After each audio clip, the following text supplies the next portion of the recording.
PR পদ্ধতির দাবিতে আন্দোলনে নামার ঘোষণা জামায়াতের। আবারও উত্তপ্ত রাজনীতির মাঠ। আগামী নির্বাচন হবে ভারতের বিপক্ষে আর ইসলামের পক্ষের ভোট, চরমোনাই পীর। শিগগিরই দেশের জনগণের সঙ্গে সরাসরি দেখা হবে বললেন তারেক রহমান। ৮ উপদেষ্টার বিরুদ্ধে কথিত দুর্নীতির অভিযোগ নিয়ে তোলপাড়। এখন কি হবে? জানা গেল চাঞ্চল্যকর তথ্য। ২৪ ঘন্টা পর নিখোঁজ বিজিবি সদস্যের মরদেহ উদ্ধার। এতক্ষণ শুনছিলেন সংবাদ শিরোনাম, এবারে বিস্তারিত। তবে তার আগে অনুরোধ থাকবে আমাদের চ্যানেলটি সাবস্ক্রাইব করে আমাদের সাথেই থাকুন। পিআর পদ্ধতির দাবিতে আন্দোলনে নামার ঘোষণা জামায়াতের। জাতীয় সংসদের উচ্চ কক্ষ ও নিম্ন কক্ষে আনুপাতিক বা পিআর পদ্ধতিতে ভোটের দাবিতে আন্দোলনে নামার ঘোষণা দিয়েছে বাংলাদেশ জামায়াতে ইসলামী।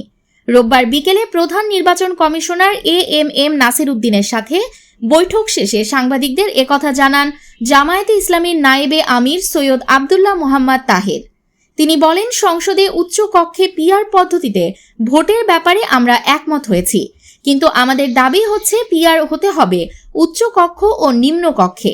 সেই ইস্যুতে আমরা আন্দোলন করব। এটার কারণ হচ্ছে ৫৪ বছরের নির্বাচনের পদ্ধতিতে আমরা দেখেছি এখানে ফেয়ার ইলেকশন কখনো নিশ্চিত করা যায়নি। পিআর পদ্ধতি হচ্ছে একটি আনুপাতিক নির্বাচন ব্যবস্থা, যে পদ্ধতিতে প্রতিটি দলের সারা দেশে পাওয়া মোট ভোটের অনুপাতে আসন বন্টন হবে। আগামী ফেব্রুয়ারিতে জাতীয় সংসদ নির্বাচন হবে আশা প্রকাশ করে তাহের বলেন, জামায়াত ইসলামী সবসময় নির্বাচনের পক্ষে। ফেব্রুয়ারি মাসে যে নির্বাচনের তারিখ ঘোষণা করা হয়েছে সেই তারিখের ব্যাপারে জামায়াতে মৌলিক কোনো আপত্তি নেই, কারণ আমরা আগে থেকেই বলেছি নির্বাচন ফেব্রুয়ারি বা এপ্রিলে হতে পারে। বিগত ৩টা নির্বাচনের উদাহরণ টেনে জামায়াতের এই নেতা বলেন, অতীতে ৩টি নির্বাচন যেভাবে হয়েছে তাতে নির্বাচন নিয়ে মানুষের শঙ্কাটা কাটেনি। সেজন্য সরকারকে অনেকগুলো উদ্যোগ নেয়ার দাবি জানিয়েছি আমরা। এই নির্বাচনের আগে সরকারের প্রতিশ্রুতি অনুযায়ী সংস্কার ও আওয়ামী লীগের বিচারের দাবিও জানান তাহের। তিনি বলেন, আমরা সিইসিকে বলেছি নির্বাচনের পূর্ব শর্ত হচ্ছে লেভেল প্লেয়িং ফিল্ড। উনি আমাদের নিশ্চয়তা দিয়েছেন, আমার দিক থেকে সাধ্যমতো সিরিয়াস থাকব। আমরা প্রধান নির্বাচন কমিশনারের উপর আস্থা রাখতে চাই। তাহের বলেন, বাংলাদেশের মানুষ আর কোনো আনফেয়ার ইলেকশন দেখতে চায় না। এরকম কোনো কিছু হলে এদেশের মানুষ আবারও রাস্তায় নামবে। কোনো দখলীয় নির্বাচন এদেশের মানুষ আর গ্রহণ করবে না। আগামী নির্বাচন হবে ভারতের বিপক্ষে আর ইসলামের পক্ষের ভোট, চরমোনাই পীর। ইসলামী আন্দোলন বাংলাদেশের সিনিয়র নায়েবে আমির ও শাইখে চরমোনাই মুফতি সৈয়দ মোহাম্মদ ফয়জুল করিম বলেছেন, আগামী নির্বাচন হবে ভারতের বিপক্ষে আর ইসলামের পক্ষের ভোট। যারা ভারতের বিপক্ষে আছে তাদের মার্কা হবে হাত পাখা। রবিবার 10 আগস্ট বিকেলে বরিশালের সরকারি গৌরনদী কলেজ মসজিদ মাঠে ইসলামী যুব আন্দোলনের প্রতিষ্ঠা বার্ষিকীর সমাবেশে প্রধান অতিথির বক্তব্যে তিনি আরও বলেন, আগামী নির্বাচনে ইসলামের ভোট বাক্স হবে একটি। ইসলামের পক্ষে যে মার্কা থাকবে বা যেই বাক্স থাকবে আমরা সেখানেই সম্মিলিতভাবে ভোট দেব। বিএনপির সমালোচনা করে তিনি বলেন, জিয়াউর রহমানের আদর্শ বিক্রি করে বিএনপি বারবার ক্ষমতায় এসেছে, কিন্তু তারা জিয়াউর রহমানের আদর্শ বাস্তবায়ন করতে পারেনি। দেশের চলমান পরিস্থিতি নিয়েও তিনি বিএনপিকে দোষারোপ করেন। ইসলামী যুব আন্দোলন বাংলাদেশ গৌরনদী ও আগৈলঝাড়া শাখার আয়োজনে প্রতিষ্ঠা বার্ষিকীর সমাবেশে বিশেষ অতিথি ছিলেন ইসলামী আন্দোলন বাংলাদেশের কেন্দ্রীয় সাংগঠনিক সম্পাদক উপাধ্যক্ষ মাওলানা মোহাম্মদ সিরাজুল ইসলাম, ইসলামী যুব আন্দোলনের কেন্দ্রীয় সাংগঠনিক সম্পাদক মোহাম্মদ আল আমিন, বরিশাল ১ আসনের হাতপাখা মার্কার প্রার্থী মোহাম্মদ রাসেল সর্দার মেহেদী। শিগগিরই দেশের জনগণের সঙ্গে সরাসরি দেখা হবে তারেক রহমান। বিএনপির ভারপ্রাপ্ত চেয়ারম্যান তারেক রহমান বলেছেন, ইনশাআল্লাহ শিগগিরই দেশের জনগণের সঙ্গে সরাসরি দেখা হবে।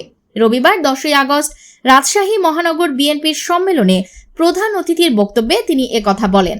তারেক রহমান বলেন, দেশের অধিকাংশ মানুষ বিএনপির উপর আস্থা রাখতে চায়। আমাদের ঐক্যবদ্ধ থেকে মানুষের আস্থার মূল্যায়ন করে দেশকে পুনর্গঠন করতে হবে। তিনি বলেন, আগামী বছর রমজানের আগে নির্বাচনে মানুষের রাজনৈতিক অধিকার প্রতিষ্ঠার প্রথম ধাপ বাস্তবায়িত হবে। এরপরও অনেক চ্যালেঞ্জ আছে।